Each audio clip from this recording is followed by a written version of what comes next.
Welcome to Replenish Your Life, a space to discover how to embody your purpose, strengthen your intuition, and manifest who you truly are. I'm Morgan. And I'm Lucy.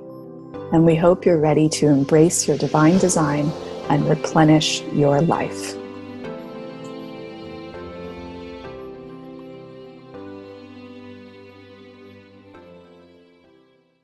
In today's episode, we're chatting with Alex Cantone. Alex shares her expertise in human design child development with an online learning community to help guide a generation of parents into prioritizing and honoring their child's differences rather than homogenizing them into a system that does not holistically support their uniqueness. Alex feels that parents are here to liberate their children and guide them to their brilliance. And that's what she's here to empower you to do.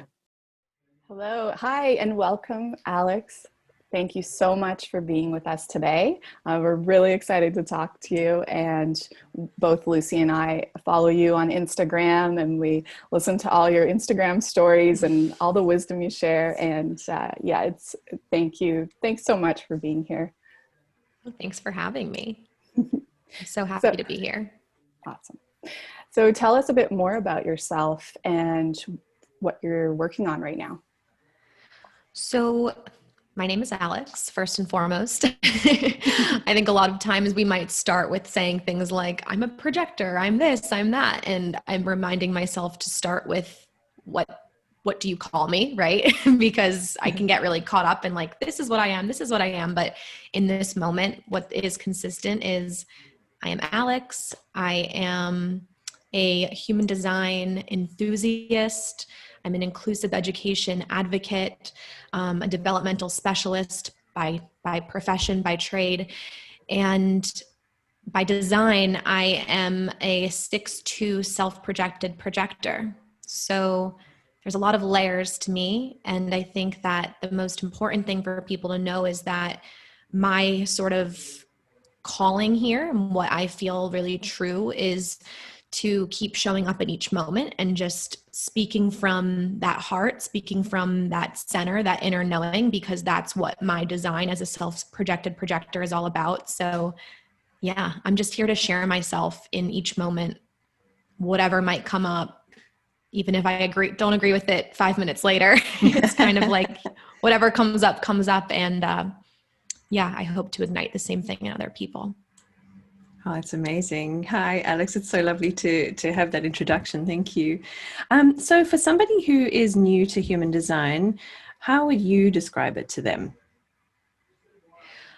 I would tell new people that human design is ultimately a system that helps us tap into our most basic needs as well as our innate genius. And really the most important thing to understand about human design is it doesn't give us a new set of rules to follow, but it reminds us that the rules that were possibly programmed into us were actually never ours to follow to begin with.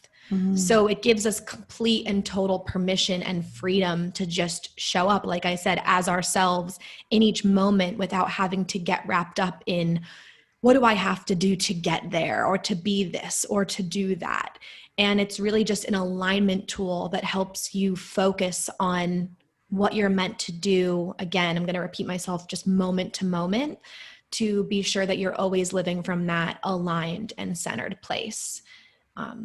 That we also desperately need to tap into more often. That's beautiful. I totally agree with you 100%. And that's why I love human design so much as well. So how has knowing your human design influenced you? Well, I feel like, a lot of us who come to this system are looking for an answer. And for me, I can remember even from being a little girl of wanting to know the answer to everything, being like, there has to be something more, there has to be something deeper, but why are we doing this? Why is everyone doing it this way? So not that I've always been a little rebel, but I've always sort of questioned the status quo of like, why is everyone doing it this way? And is that the correct way for me? Because for me personally, I never felt like the way that I was told I was supposed to be learning or just living or in relationship or in general was really true to who I was and what felt right for me. So I think that constant little voice in my head seeking more answers is what eventually led me down the path to discovering human design. And once I discovered it, I realized that the ways in which I had been conditioned and programmed to behave and relate with others and communicate with myself in the world was just what what everyone thought we should be doing, right? It was like there was no rhyme or reason. It was just, oh, this was the way because this is the norm. And it opened up this whole entire other world for me to tap into this ability to just like do what I wanted to do and know that those little things that I thought were maybe quirks or weird or not okay were actually just such a natural part of me that I could start to embrace. And I know that a lot of the things that we say about human design, especially when we're talking about the basics, can sound so cliche, like living in alignment and being yourself and all these things. And I always try to find other words, but there's nothing that is more fitting than just saying it was like the first time that I truly felt like it was okay to be myself and that I didn't have to change anything about me in order to have what I am designed for, which is success and freedom and joy and just the full spectrum of human emotions and this human experience that we're meant to so deeply feel and live and breathe in, that we don't allow ourselves to do because of the shoulds and the what ifs and the how to's and all of these things that turn us off and shut us off and cause us to walk away from ourselves. And it was this like clearing of this path that I felt I was handed this instruction manual and told, go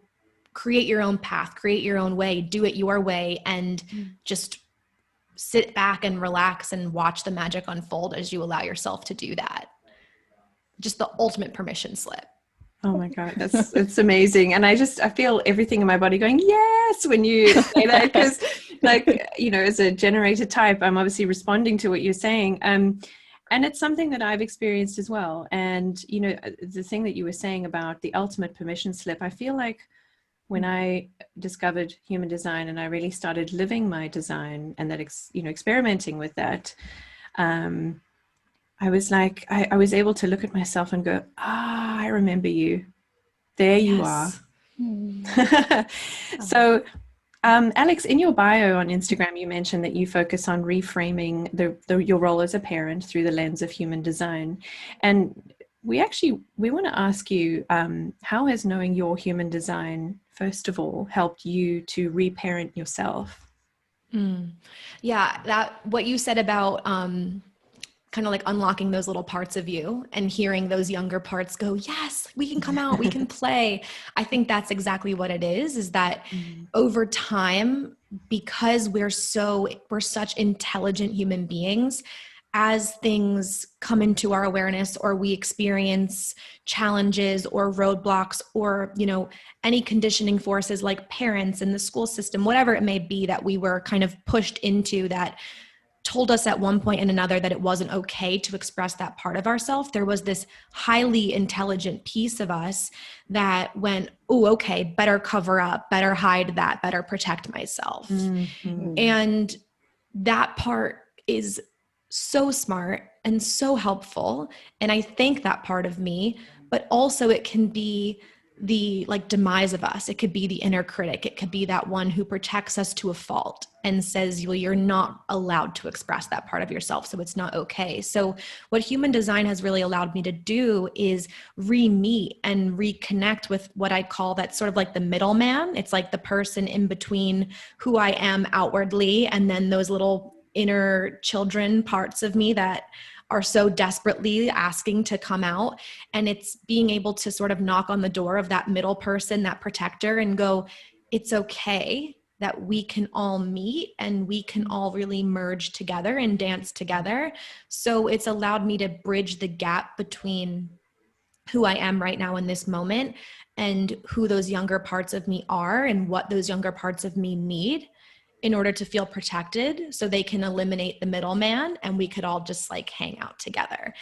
And that's what I believe human design does for us, is unlock that ability for us to tap into those parts who are just wanting a voice or a stage, or want to know that it's okay to be seen and heard and loved and understood. I think that the whole point of human design, from my perspective, at least, this is just my belief and not everyone has to take it, but the whole point of it is to get back to baseline. And baseline was who we were when we were born. So it's a combination of welcoming everything that you've collected of all of the challenges and the experiences and the environmental influences that inevitably have shaped you up until this point, while simultaneously reminding yourself that you can always tap back into baseline, which is that like blank canvas that you were born with, which was just the pure essence of your design and how your body was meant to be a vehicle in this world. Oh, wow. I know. I always like, it's always something so crazy. That's the life of being a self-projector, is like, you ask me one question and I'm like, well, here's my TED talk on it. You know, That's amazing. Here's Awesome. my speech. That's amazing. And you know, that reminds me, like you know, my experiencing my nephew growing up. So he just turned 2. So just to see him, you know, and to observe him and what he does naturally and how he responds to things, and how well, just I think adults in general are just so quick to jump into want to guide them, or to tell them, oh, this is the way to do things, or you have to say please and thank you, or you have to, you know, it's like, really, like what is their natural way of doing things, and yeah, and we kind of just more stand back rather than Absolutely. Absolutely. That's all human design wants us to do. That's all it tells us to do, is step back and observe. And that means, from a reparenting perspective, observe your inner child and its needs. If you're going to tell a child, whether it be your own child or a family member or whoever, that, you know, I always hear parents saying like, your body is the boss, show your body is the boss, your body knows best. Then why aren't you following through on that? If you're going to say that and tell a child to listen to their body and to let them just play within the playground of their imagination, then why are we so quick to try to put the block in a certain place when they put it incorrect, or when they're trying to put the square into the round hole and you're trying to manipulate their hand so that it goes into the right thing? Like we want them to get it right so badly that we take away their magic so early on, and we forget that even though a ball might be a ball to us, like it might be this laser pointer like thing that can save the world, like to the child, you know, and I'm just giving silly examples here, but we take the wonder out of our children so early on by labeling things and telling them how to talk and telling them how to behave. And the aspect of reparenting is going back and sort of letting yourself bring up those little memories of what was a time that you were doing something that you can remember an adult or an authority figure telling you that you had to actually do it this way instead, and what was the ripple effect that was caused, because even though it might be something so little, it possibly was the start to everything that led you to believe that you were to listen to people outside of yourself because they were correct and you were incorrect. You know, so that was a great example. And by observing children and being aware of that, so if that's how you want the next generation to be raised and be brought up, then ask yourself, would I treat my inner child any differently than I would treat my current child or my future child? You know, why are we so critical with ourselves, and why are we so caught up in protecting that middleman and making sure that they're keeping all of those little parts of us locked up, when what we really want for the next generation is for them to think beyond the limits that we've created for this society, this world, because it's been created by our own kind. Like, we talk about the system, but it's us. It's only that way because we're allowing it to be that way. So it's a side-by-side job. It's like being aware of the children while being aware of the child within yourself. Oh, that's really powerful. Yeah, I think that's a piece of the puzzle that we have to tap into. That's so powerful. I mean, just hearing you say that, you know, I was reflecting as you were talking. I can straight up acknowledge that for as long as I can consciously remember, I've had a really strong inner adult. And my own inner adult has taken a lot of joy away from my inner child. So now at this stage of my life, you know, this is it's a learning process. And I can tell you the learning process feels really joyful because my inner child's like, yay, finally. So for someone, you know, you mentioned a couple of things, but for someone who is coming to this new and feeling like lit up by it, let's say, you know, what are some of the steps that they can take to start this process of reparenting the inner child? I like that you called it the inner adult. I love that. I think that it's the first step is becoming aware of all of those different voices and those different parts. So if for me, it's the inner critic or the middleman or the protector, for you, it's the inner adult, or for someone else, it's a voice in their head that comes from a parent who was like verbally or abusive, you know, or even not, even just a parent who was very authoritative, like wherever. It's first identifying all of the ways in which you've been programmed to behave against your nature. And that's why we call it deconditioning work. Right. And that's what it really is about, is getting real with yourself about where you've been programmed to act and behave against your nature. So that's where we start. And at the same time, because we can go down multiple lanes, I almost like to think of who's the manifesting generator here? Which one? I forget. Mm-hmm. Yes. Okay. So we talk a lot about the manifesting generator being like multifaceted and multi-passionate and being able to exercise their creativity in multiple lanes. But from a broader scale, I do think that, yes, even though we all have our own energy types and we're meant to allow our energy to dance within that type as long as it feels correct for us, each of the types really teaches us something very valuable about operating in ways that are differently than we were programmed. Mm-hmm. And the manifesting generator is a great teacher in that they show us that you can have multiple passions. Mm-hmm. You can be laser focused on something while also being very excited about that project that you're going to do later. And you can equally attend to 1, 2, 5, 20 of those things all at once. So for me, the manifesting generator always reminds me that I'm allowed to work on learning more about my design while also identifying my conditioning, while also giving my inner child room to play. So it's like compartmentalizing those different roles that feel really true to you to go down. And some people might be interested in human design specifically for business or finances or things that I don't necessarily cover. But no matter what, the number one step in each of these things, no matter what avenue you're going down, is identifying where you're still holding yourself back due to the inner adult or the inner critic or the protector or whatever voices are telling you that it's still not safe to come out and express that part of yourself. Yeah.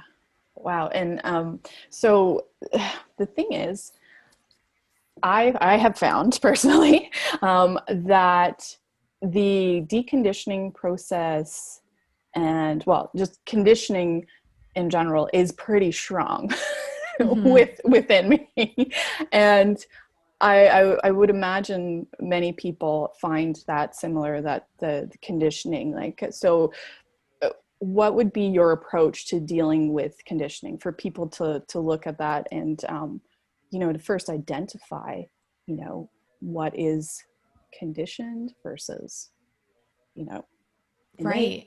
So yeah, what would be your approach to dealing with conditioning?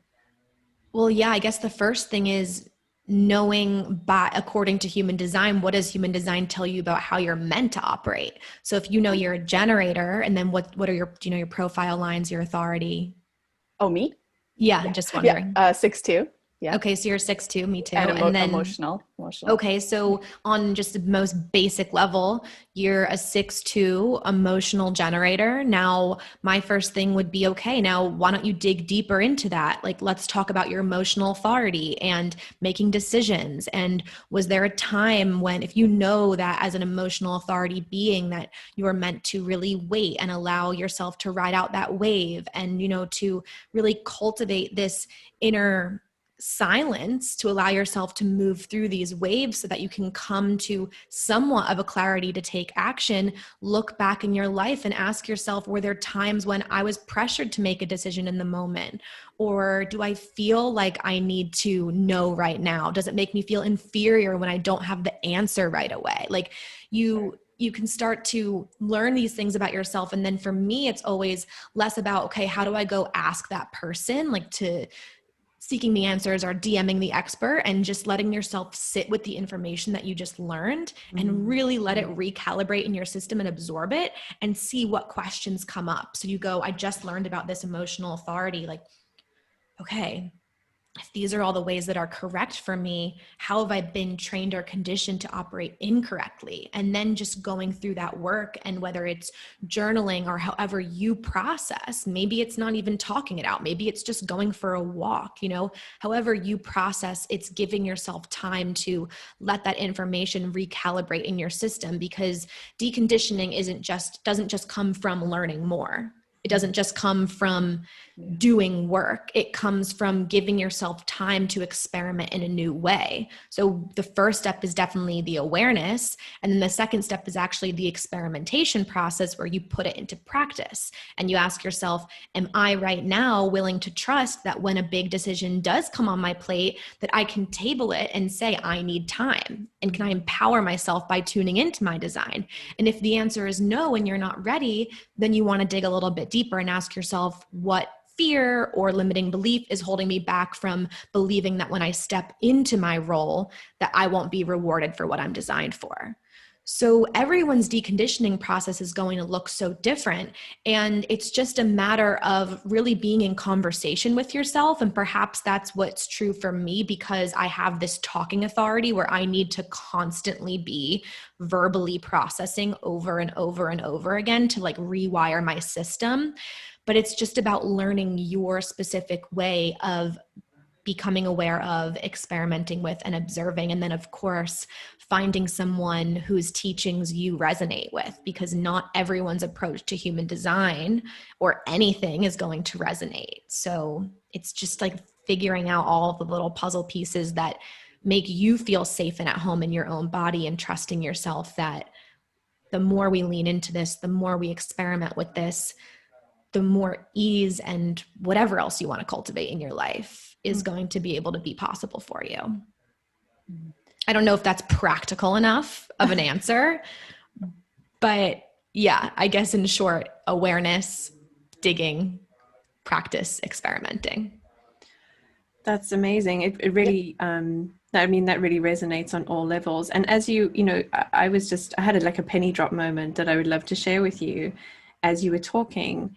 I recognize that, because I'm also emotionally defined, and I'm a 5'2", and I recognize that conditioning to not allow myself to wait, not allow myself to pause, is part of that inner adult that comes with being the 5'2", with the projections from a very, I don't even, like I say, I don't consciously remember of coming in and people like parents, for example, having an expectation of you being a certain way.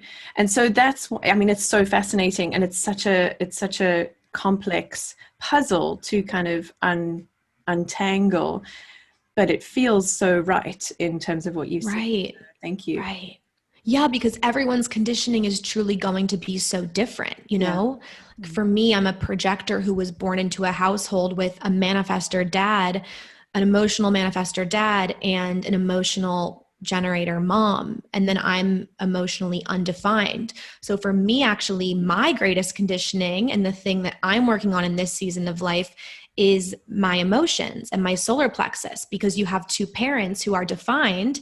Everything that I'm taking in as a child is a projection of their emotional experience. And because I'm this projector who was like plugging into them and seeing them so deeply, that was so uncomfortable for them. So I was amplifying their emotions, their conflicts, all of these things, and then taking it on as my own fault. And that was just my own story. Like, that was a story that was not true. It was just a story that I took on over time. So it's hard to say what does conditioning look like for everyone, because my experience is different as your experience is different as your experience. Right. And you might not have the same conditioning that you need to work through with your solar plexus, with that emotional authority, because that was an energy that was more consistent in your body. So another place to look, if you want to go down the more practical route, is looking at where you are defined and undefined. I like to call them the transmitters and the receptors. Like, the transmitters are where we transmit energy, where we give energy. That's where we're defined. But the receptors are where we receive and process and kind of spit back out. So even though we think we might communicate through our transmitters, we're actually always communicating through our openness, because we're always processing and taking in through our openness, which means if we are blocked or taking in and keeping rather than taking in, processing, and spitting back out, it turns into conditioning or pressure or stress, or even can manifest as an ailment. So you want to just kind of look at all of these different areas. And what I would suggest even is, when you hear something like that, that strikes a chord, or if you just pull up your body graph and you look at it, notice, where do your eyes go?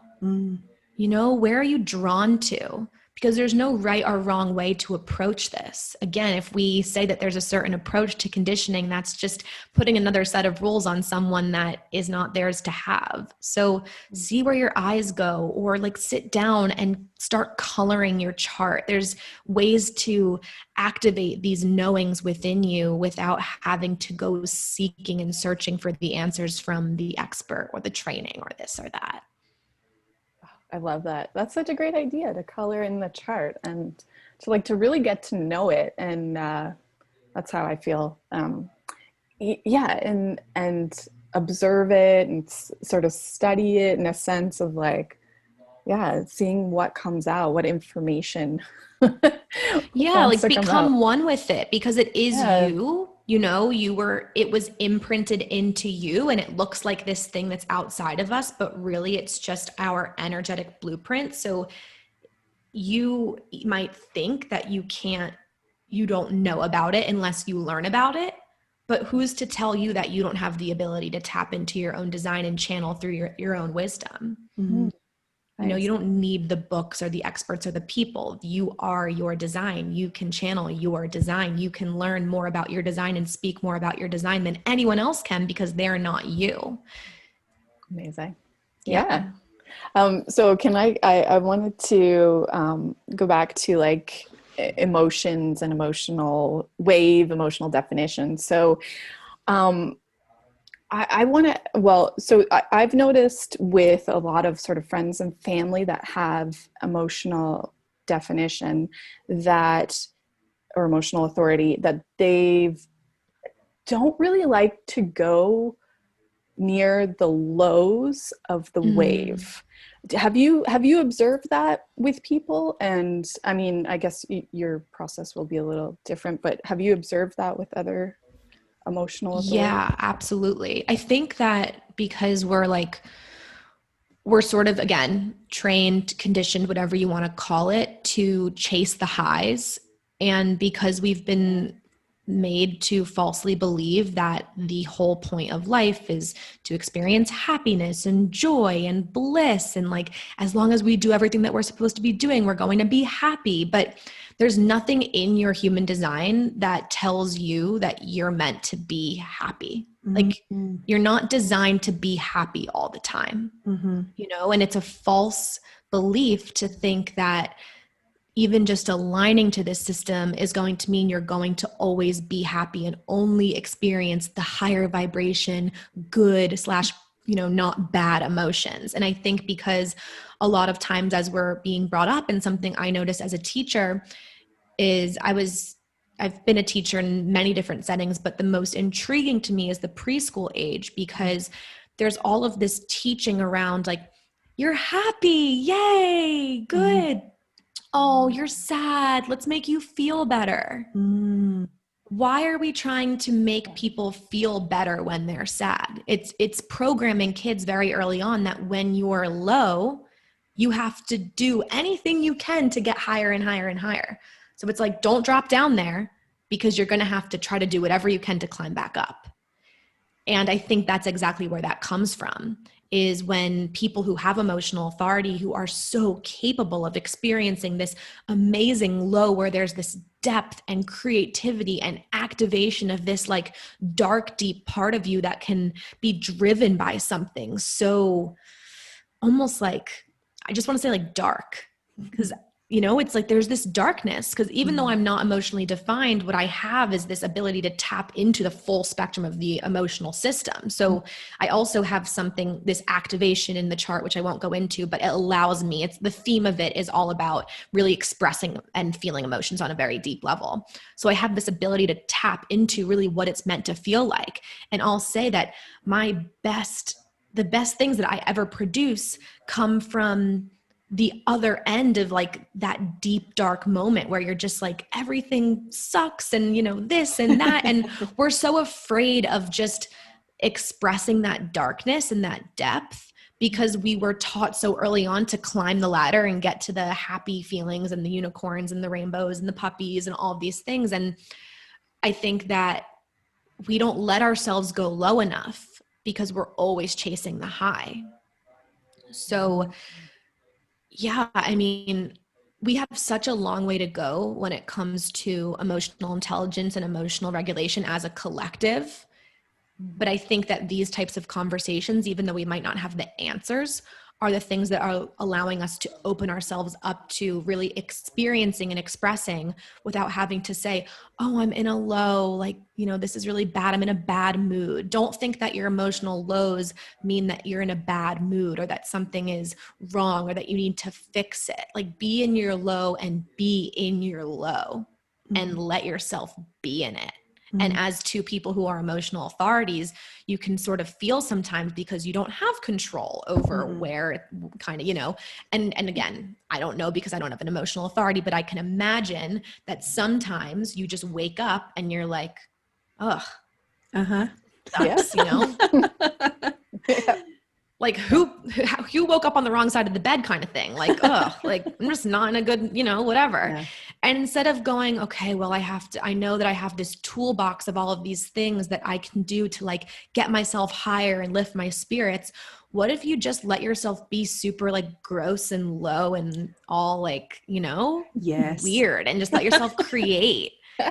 I just want us to be more, and I'm like making this face and like doing this weird thing as I'm saying it, but it's just so funny because I, more so than being able to express it with words, I feel it in my body. And that's exactly the lesson here that I'm being reminded of, is we're not meant to explain or rationalize why we're feeling a certain way. So when you're in a low, you're not meant to go apologizing, saying, oh, I'm sorry, I'm in a bad mood, or I really don't feel well today. It's just like, I'm just in it. Like, I'm in my feelings today and I'm just going to ride with it.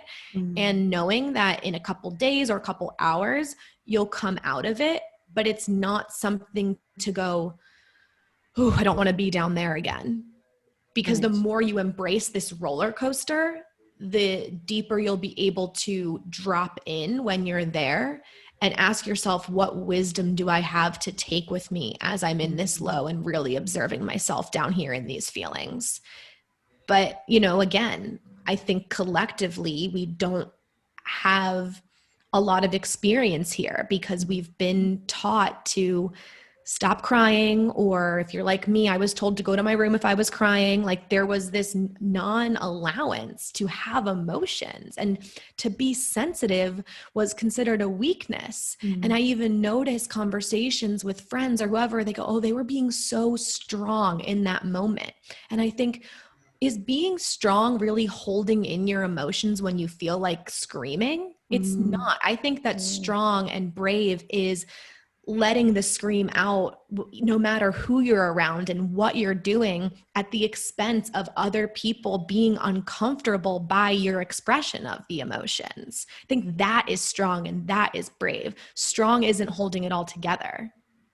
You know, that's self-abandonment, and that's the furthest thing from strong and brave. Yeah. Oh my goodness, I hear you. That's really powerful. I mean, I can vouch for the fact that the melancholy, I have really come to love the melancholy that comes with it, because I, without a doubt, do my most creative work, my most intuitive connection, and just the most, I feel the most expansive actually in the melancholy, in the low. So, and similar to you though, Alex, when I was a child, both my parents were emotionally undefined, and I was, it was not comfortable, it was not safe to be an emotional being. I mean, I think I have every single gate in the solar plexus defined except for one. So I'm a very emotional being. Whoa. I've never seen that before. And for both parents who were emotionally undefined, that must have been intense. So like I'm oh my gosh, full body chills. I'm like, whew. Yeah. And, so everything you're saying is just, it's so incredibly powerful, especially the point that you were saying about, holding it all together is not brave. That's actually self-abandonment. And wow, I'm going to have to sit with that. I'm interested from your perspective as well to, when you're talking about it from the other side, so somebody who is emotionally undefined, what is your advice for dealing with the amplification of an emotionally defined person's wave? Yeah, it's one of my favorite things to talk about because I love visuals. So the way that I've described it is a person who's undefined emotionally is going to plug into the collective emotions like a Bluetooth speaker and amplify them. And that's why we're all dysregulated, because there's these people who are emotionally defined who are so dysregulated and disconnected from their emotional experience. They're on the ladder chasing the high, running away from the depth and the low and that creativity, that brilliance that you've been able to tap into. And so when the undefined emotional people come in and plug in, they amplify the discomfort, which further sends the emotional people into a spiral of, what are you doing around me? You're making me feel worse, kind of thing, right? Where it's never, ever personal. It's just energy. It's never personal. And that's going to be what really allows us to jump from like the old paradigm to new paradigm wisdom of this emotional solar plexus, is understanding that if I come into this space and I make you two feel a certain way, like I provoke something that's emotional in you, and then after you feel all triggered and you both are like, well, I can't believe she said that thing. And that really, that wasn't personal. I wasn't coming in to throw a jab or to provoke you. There was something about my energy that kind of tapped on yours and went, hey, look at this thing. It's going to trigger you. And you get to choose, am I going to take it personally and turn it into some like really like 3D human thing? Or am I going to sit with it and allow myself to be provoked and lean into the trigger? So understanding, kind of getting back to your question, is as an undefined solar plexus being, and this is the case if you don't have emotional authority, it means your solar plexus is undefined, that you are not here to be responsible for anyone's emotions. You are not here to try to make people feel better. You are not here to carry the emotional baggage of other people. Because by you taking on, if I came in here and immediately plugged into where you two were on your wave and took it upon myself to try to get you to a certain place to make me feel more comfortable because I'm open and able to plug into it, that would be me taking away your power and your ability to experience and process through it on your own. Right. So a lot of times we say, oh, but I'm an empath and I'm really here to be like sensitive and to help other people. Well, help other people by having boundaries and being of service to yourself. Yes. Because you're really not doing anyone any service by saying, let me hold your hand and walk you through this. But by just kind of standing on the edge and being like, hey, I see you and I'm here, but I'm not here to jump into the storm with you. that's so much more helpful because it's allowing that person to go through their own process, their own thing. And as humans, we just get, and nurturers and generator types who are total nurturers, you can get caught up in like thinking that you need to be the one who saves the day. I mean, same thing for any of us. I feel I'm like in saving people rehab right now is like, I'm not here to save people. Like, I am not here to answer your questions, you know, boundaries, boundaries, boundaries, because as that undefined solar plexus, to be in the presence of someone who is feeling so deeply, the underlying desire to save them and fix them is actually only coming from my own discomfort with their emotions. So when I see someone who is in pain or struggling, rather than being like, quick, quick, quick, how do I play doctor on them? It's sort of, how can I hold space for them to have this experience without feeling like I need to accelerate the process for them? Because that's not really going to do anything to help them, you know? Right. So being separate is understanding the separateness and the need to take care of your own needs and have those boundaries as an emotionally undefined person is like, whew, I will never have it down perfectly, but I am here to keep showing up in each moment and at least trying, because it's a challenge. It's a challenge. I bet. Yeah. Oh my gosh.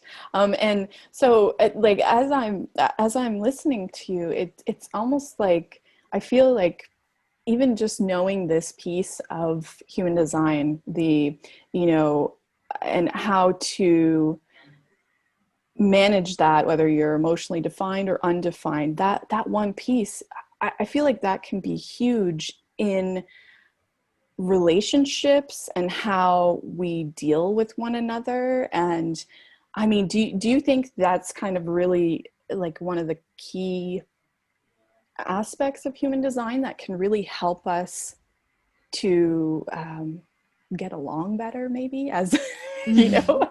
Absolutely. Yeah. Like 100%.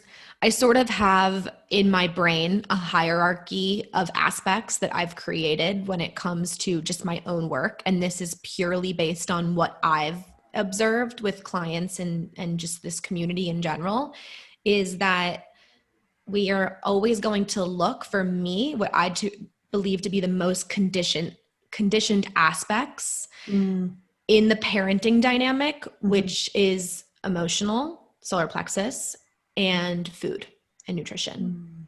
Wow. So it's like those two things, you know, and then of course, always just looking at type, because that gives us so much information and insight into how not to be your child's authority. But looking at the solar plexus dynamics and something that's called PHS or digestion, however you want to categorize it, because those are the two most conditioned things, is trying to make a child feel better when they cry and trying to make them eat a certain food because the parenting police tell us that it's good for them, you know? So it's looking at what are all the things that the parenting police, this made up group of people that I like to think about in my brain, tell us we're supposed to be doing with our kids, and like, you know, how we're supposed to behave. And then what are the primary things that they really get down on us for? And then how do those things show up in design? So that's what helps me sort of crack the code of conditioning when it comes to inner child stuff or parenting in general, because you got to focus on food first and you have to focus on emotions as well. It's like, and type, just like the trifecta: routines, emotions, food. Awesome. Yeah. So you mentioned PHS. That sounds really interesting. Can you tell us a little bit more about that, what that is and how we can explore it? Yeah. Do you have like 3 hours? This is my favorite piece. I think I said that about everything, but PHS is called the primary health system. Ultimately, what it refers to is those arrows that you see floating above your head when you run a chart. And what I like to focus on with children is the top left arrow in our body graph. So you're looking at your chart, you're looking at the top left arrow. It's going to be facing either right or left. But underneath that arrow, and it's important to know which way it's facing for routines, for just mealtime in general, a lot of these things, whether you're designed for consistency or consistency, so insightful. Beneath those arrows is something called color and tone. what color stands for is something called determination, which is also known as digestion. And then what tone stands for is cognition, which I refer to as your sensory superpower.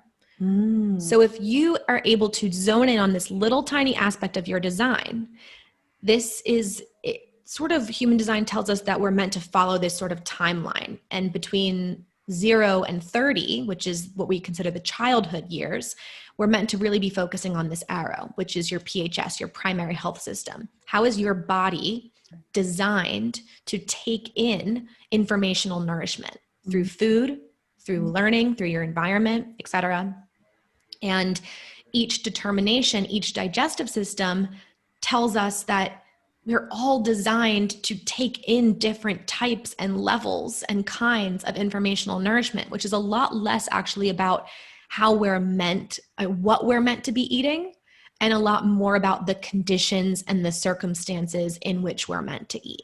So, for example, my digestive system is called cold thirst. And what that ultimately means is that my body by nature is very hot, and there's a lot of heat in my digestive tract. So what I need to make sure I'm doing is always regulating my body's temperature, because I'm very temperature sensitive, by inviting more cooling foods into my diet.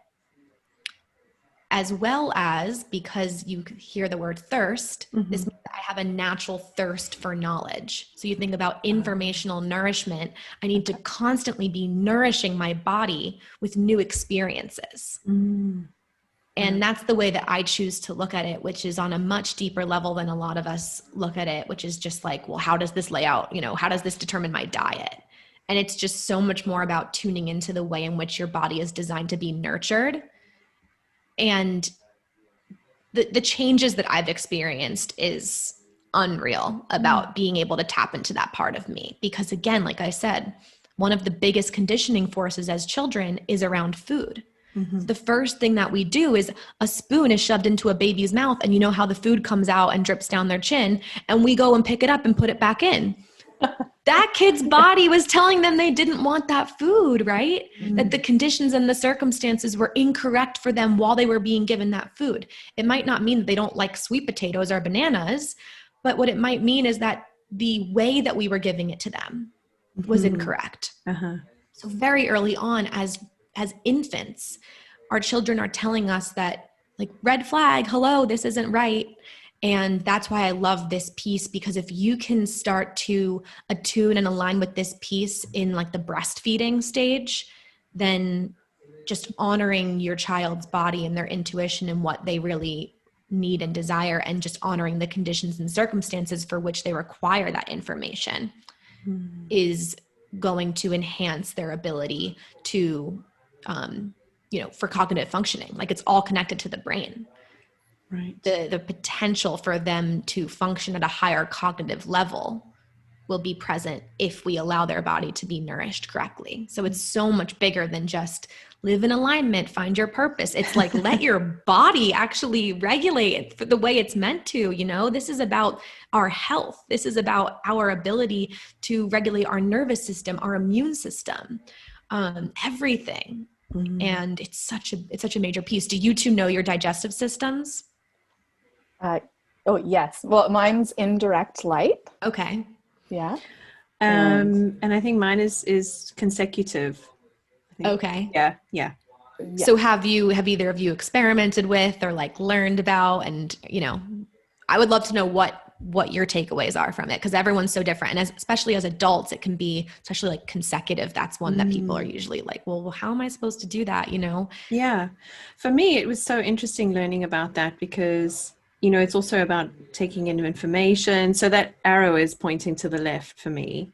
And, it was so interesting to reflect, I think, like as children, I don't want to generalize, but I feel strongly that as little kids, we're really tapped in and tuned in to that, living our design. Because when I was little, that's the only way that I would eat. Just naturally, is I would just pick it. Like if there were peas and carrots, for example, I would eat the peas first, and then I would eat the carrots. Exactly. And that would just be the way that I would go about doing things. I never gravitated towards food that was mixed like any kind of salads or whatever it was. But as you say, it's not about the food itself. It's about the approach, and it's about the how, and just allowing, now if I'm being an MG and I'm kind of doing a couple of different things and I'm in my flow and, whatever, feeling good. And then if I want a snack or something, I will go and I will pick one thing at a time. Like if I want to have avocado, I'll just have that. It doesn't have to be with anything. Right. So, like, and I'm the same with actually taking in information. I can take in a lot of information, but don't give it to me all at once. I'm like, let's just streamline. That's how I function. So consecutive.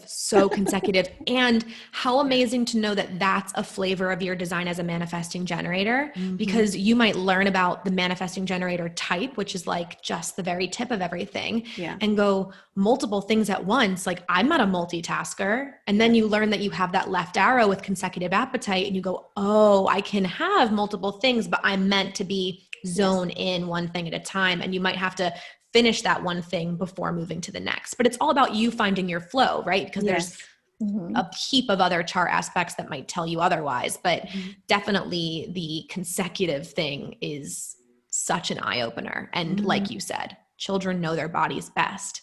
Watch a child and don't try to, inject onto them what you think they should be doing, project onto them, and you'll watch them live their design and specifically eat for their design. It's so, so natural. Awesome. Morgan, I'd love to know, do you... indirect light. Yeah. So I've been, so what I've been experimenting with it, and I actually noticed that is, I feel most comfortable that way, having my largest meal in the evening and just like snacking throughout the day. That is kind of me. That is, I mean, I used to work nights as well. So that, like, it made sense to me because I'm usually, a lot of my creativity comes through at night. Oh, and I have a right facing arrow on the quad right. So, oh, great. Yeah. So that's been a whole other thing to experiment with. But I love that. And I actually notice more now. It's like, oh, when it's too bright in the room, I don't actually like eating dinner when it's really bright, or I'll eat like very small portion, like very, like I won't, because obviously maybe it's like it's too stimulating or something's going on that just doesn't allow me to digest as well.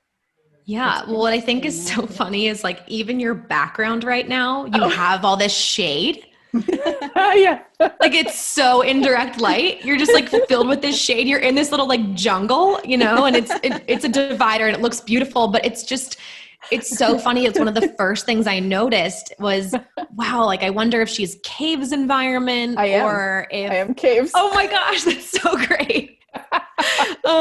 So caves environment, indirect light, and you're in this little like cave jungle. It's just, I love these moments because it truly goes to show that this is nothing to believe in. Like it just is us, it's just such a part of us, and it's so beautiful. And because as an indirect light being, what that means is that your digestive system actually turns on at sundown. So all night long is when your body is digesting. So you think about that. If you were to eat a huge meal in the middle of the day or in a late morning or something, your body would have to wait all of those hours until sundown to start metabolizing that food. So you wouldn't have the energy to keep up with your day if the food was just sitting there undigested. And if I think back to times when I'd have like a bigger lunch, or like when it was sort of more the conditioning to do that, I would just feel so lethargic and for the rest of the day. And it was not great. So insightful. Yeah. That's why I love it. I love that piece. That's a really practical piece too. Any part of human design that feels so practical, like to me, a lot of people are often asking things like, what about the gates and the channels and these things? And there's so much insight that those can give us, but I can't tell you how to live according to gate 3, right? I can't tell you that. That's just a part of you that's going to be expressed. Right. But with digestion, I can actually give you tools that allow you to feel more permission to live that way. And you can actually do something with your hands. Like you can make something out of that. You can create circumstances and you can create conditions that support you in that way. I love the practical application piece of it. That's where I choose to focus, because those were just such great examples. I mean, it was so great. It was so amazing. Awesome. So yeah, so Alex, so where can people find you? Alex Cantone, Instagram, or my website. I have a membership community where I sort of pour all of this stuff into. There's tons of stuff on digestion, like what we just talked about, learning styles, a whole plethora of things, a whole library of resources. And even though we say it's all about new paradigm parenting and reframing your role as a parent, you always have room to reparent yourself. So there's people in there who are like entrepreneurs, business owners, people just in a transitional moment, trying to work on relationships, and anything that you can do to tap back into that inner child and really meet that person that we identified, that inner adult, inner critic, whatever you want to call them. This helps bridge the gap between that inner child and your current self. So Amazing. Inclusive to anyone, find me there. And yeah, I'd be so happy to meet you. Well, that's amazing. So I can seriously vouch for that. Your Instagram is such a source of knowledge and wisdom. So, and your website as well. So we have a question that we want to ask you to wrap up and bring the session to a close. And that question is, what replenishes you? I just got an image of water. I love baths. I love being by the water. Anything that allows me to be in my flow is what replenishes me. I'm also a Cancer sun, Pisces moon, and Pisces rising. So I'm like water, everything. Wow, that's a lot. Yeah, awesome. Yeah. And then Shore's environment with human design, which is something you could also learn more about. So water. I just got this like spitting image of an ocean. Oh, beautiful. Awesome. Yeah. And cold thirst is water. So that's anything. Sorry. Yeah, I'm like, oh my gosh, all these things. Amazing.